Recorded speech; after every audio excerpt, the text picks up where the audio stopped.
Donc salut à tous, bienvenue pour ce nouveau test avec la 10 centimes d'euros qui va être enterrée cette fois-ci.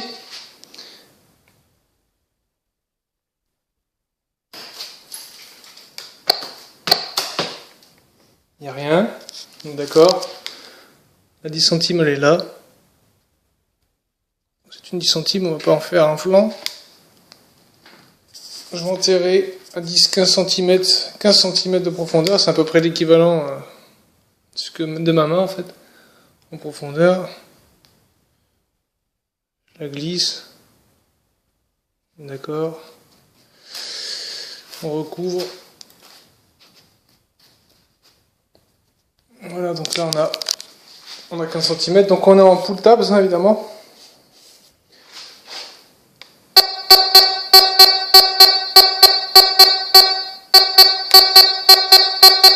Voilà, donc le son est toujours aussi net. Il n'y a aucun problème.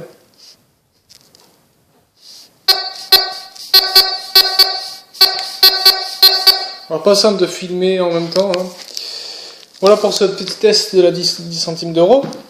Donc bien enterré profond, on voit que ça change pas grand chose. Ça soit là, c'est de la terre, un peu de sable, mais ça servait au même, ça équivaut à la même chose. On va en profiter pour faire un autre test. Donc là j'ai ici une ferrite qu'on peut trouver dans des composants électroniques, électriques, sur laquelle on peut calibrer aussi son détecteur. Donc là je remets en sous-métaux.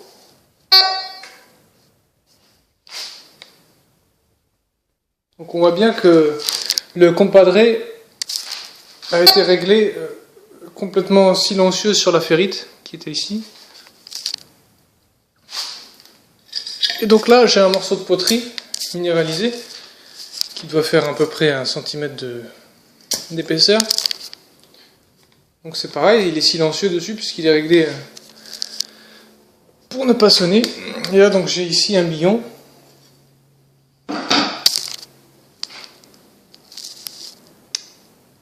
Voilà un billon,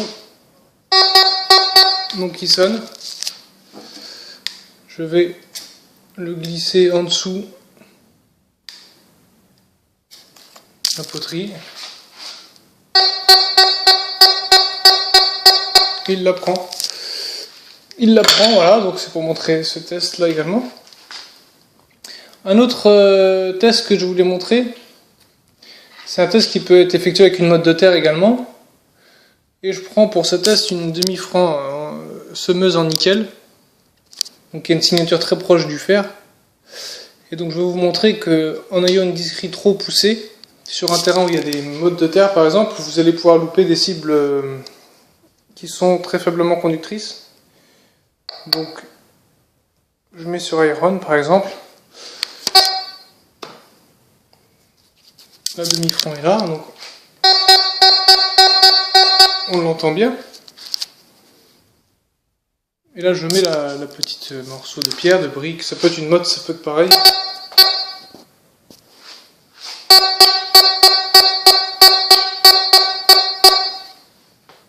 Donc on l'a encore, mais le problème c'est que si on dépasse le fer,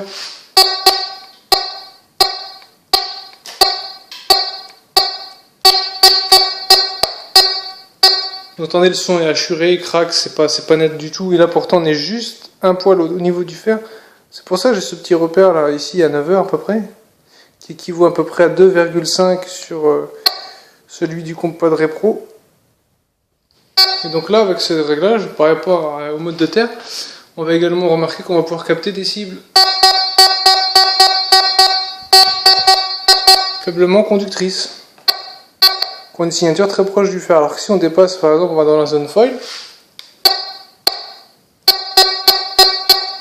ça va être beaucoup plus compliqué d'avoir un son net et rond. Alors que pourtant, si j'enlève ce petit morceau de brique, de pierre, banal, hein, je la prends bien, la monnaie en nickel. Donc voilà, tout simplement pour illustrer que des réglages poussés un peu trop haut, selon le type de terrain, peut effectivement faire perdre des cibles, quoi. Donc à méditer. Et je voulais aussi donc montrer par exemple là une monnaie en argent, ça passe nickel, même avec les mêmes niveaux de réglage. Ça ça va être pris facilement. Ça. Voilà pour ça. On va rajouter un dernier petit test avec des clous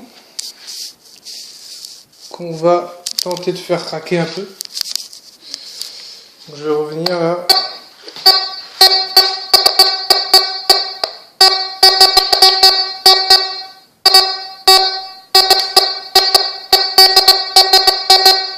Donc test en live, vous avez remarqué que tous les réglages sont adaptés en fonction de la situation.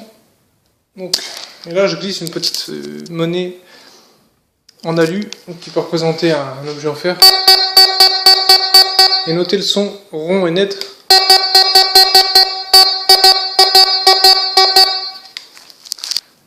J'enlève la monnaie. Je suis toujours pareil.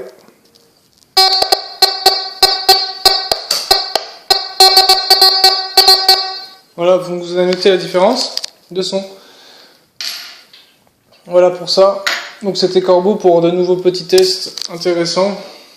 Là on a ici ce que vous retrouvez souvent sur votre terrain. Ça ressemble un petit peu, c'est une pierre assez légère et très poreuse en fait. Et on va s'apercevoir qu'en fait ça n'a rien à voir avec une ferrite à proprement parler, puisqu'en tout métaux je la prends. Et là je vais monter un peu plus haut.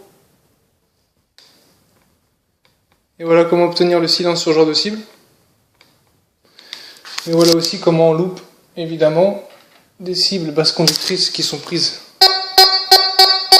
sans problème, sans qu'il y ait de mode de terre ni de ferreux, mais quand la mode de terre ou le ferreux sont en présence, on s'aperçoit que c'est complètement masqué. Voilà. Je vous remercie d'avoir suivi cette vidéo, n'hésitez pas à commenter, à liker et abonnez-vous. A bientôt, ciao.